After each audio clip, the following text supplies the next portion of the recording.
I have been your salvation from the very beginning. Today's video is all about the Emperor in Baldur's Gate 3. This guy is not your average villain or hero. He's like a hidden boss fight. Unexpected, complex, and super intriguing. We're talking about a character who makes you question everything you thought you knew about right and wrong in the game. Is he the bad guy, or just a misunderstood being? That's what we're getting into today. So if you're ready to unravel the mystery of the Emperor and not afraid of spoilers, then let's jump right in. From the moment we start Baldur's Gate 3, we get these hints of a presence, like a force working behind the scenes. This force? That is the Emperor, initially known to us as the Dream Visitor. He's a shadowy figure that guides us and influences us in ways you can't even imagine. Right off the bat, he's a mastermind shrouded in mystery. Now get this, before becoming the Emperor, he was an adventurer, much like many of us playing the game. An adventurer who sought power, explored uncharted territories, and eventually stumbled into a Mind Flayer colony. He wasn't just any random adventurer though, but the legendary Balduran himself, the founder of Baldur's Gate. The twist of fate transformed him, but it didn't erase who he was completely. He retained his memories, which includes killing his best friend the dragon Ansur in self-defense, as Ansur tried to kill him out of mercy before transforming fully. This duality is what makes the Emperor such an intriguing character. He's not just a villain by nature, he's a product of his circumstances, shaped by his quest for survival and power. Mind Flayers, for those unaware, are creatures also known as Illithids, who have psychic powers and a grand plan to transform all humanoids into their kind. Typically in Dungeons & Dragons, they are the bad guys, no discussion whatsoever. Discovering that the Emperor is part of this race throws a wrench into the typical hero-villain dynamic. But here's where Baldur's Gate 3 shines. It's not about painting characters in black and white. The Emperor's transformation from the legendary Balduran is a journey from heroism to a more ambiguous role. As we delve deeper, you'll see how the Emperor transcends the typical evil Mind Flayer stereotype. His prior life as an adventurer, which includes founding Baldur's Gate itself, adds layers to his character. He is a former hero, now a Mind Flayer, caught in a web of his own ambitions and the harsh realities of the world he inhabits. This transformation raises the question, is he merely a victim of circumstance, or is his current path a choice he consciously made? His actions by now are a complex dance of motives. He's not just trying to survive, he's playing a strategic game against the Elder Brain, the Mind Flayer's controlling entity. He's like a chess player, always thinking several moves ahead. Yes, he manipulates, but it's always a calculated move. He's not about outright deception. He always gives us just enough to stay on track with his plans. One of his most pivotal moves is saving us and our companions at the start. Without him, there wouldn't even be a story for us to explore to begin with. He also grants us special tadpole powers, a double-edged sword that both empowers and entangles us in his scheme, if we decide to use them.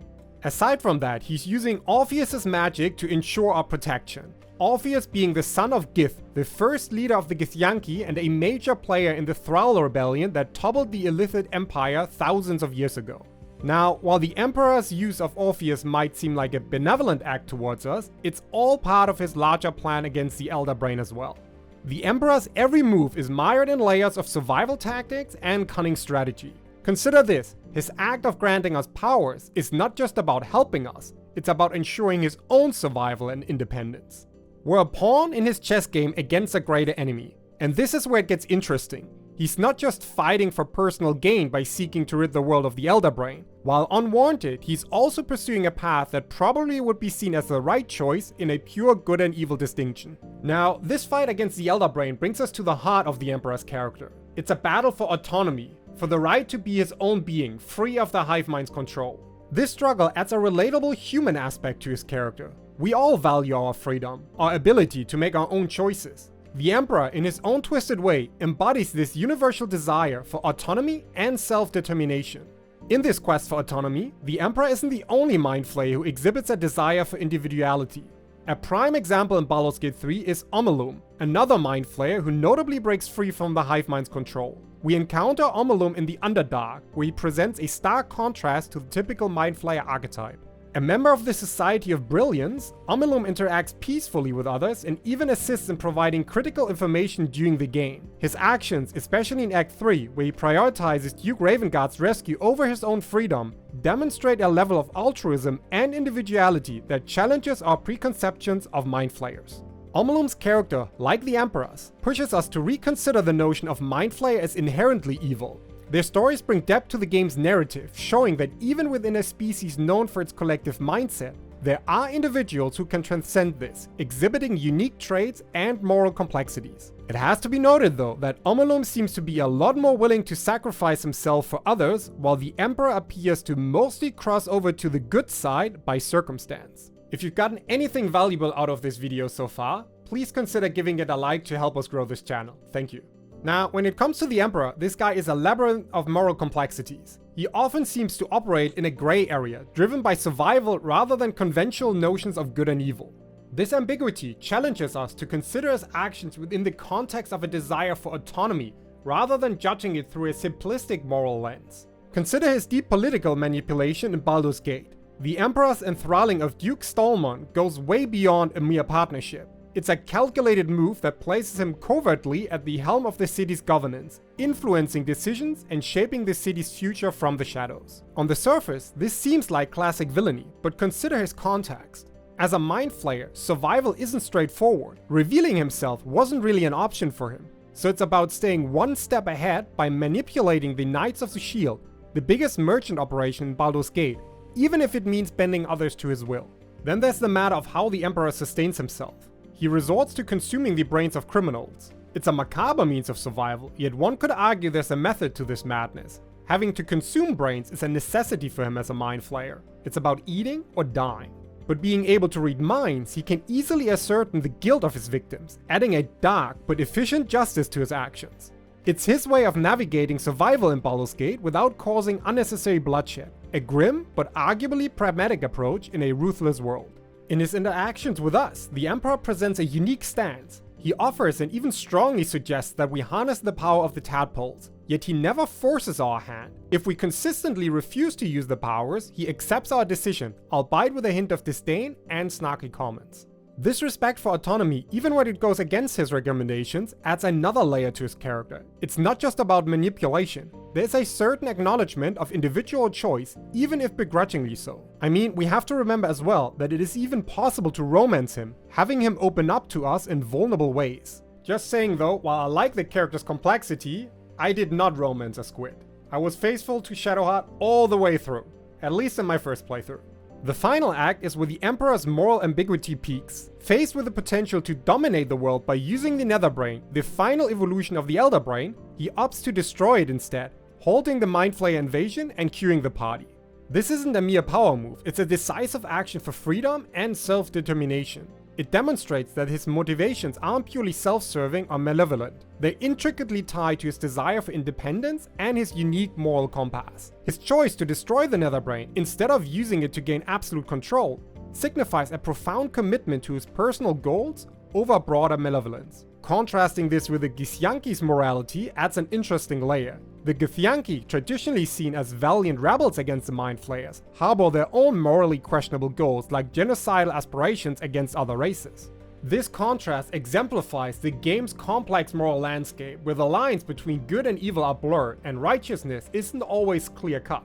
If there were any doubts about the Emperor's guiding principle being self-preservation though, then these are washed away when choosing to free Orpheus from his prison. Taking that route in the game immediately sees the Emperor leave the group and willingly rejoin the Elder Brain, the very entity his entire agenda was meant to destroy in order to prevent the loss of his autonomy. An autonomy which he now freely sacrificed. In Baldur's Gate 3, player choices deeply influence the narrative and our perception of the Emperor. This was obviously the case for me as well. This game isn't just a journey through a predefined story.